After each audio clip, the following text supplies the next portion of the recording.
ស្មែកក្តីស្មៃនេះបានហើយខ្ញុំធ្វើបានទេម៉ែ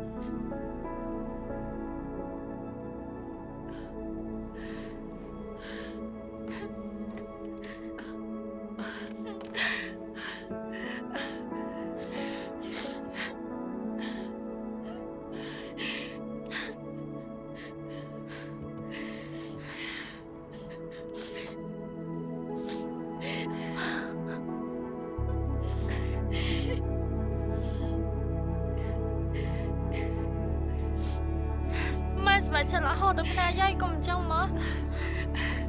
ម៉ែសប្បាយចិត្តណាស់កូនម៉ែចាំតែថ្ងៃនឹងយូរហើយណា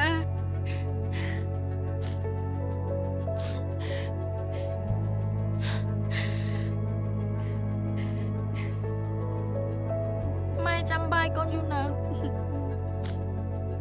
បើអញ្ចឹងយើងឆាប់ញ៉ាំបាយហើយកូនក៏ឃ្លានដែរមកកូនមកញ៉ាំបាយកូនចាទឹកនេះហើយ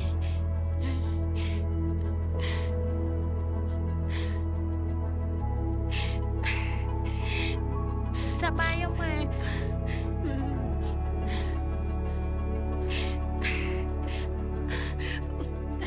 ញ៉ាំមកកូនញ៉ាំម្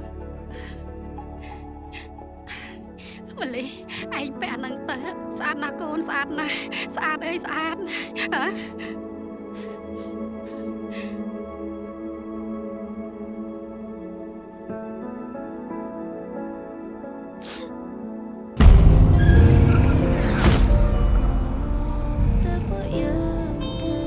ស្នារឿងពេញនៅលើ Sastra Film App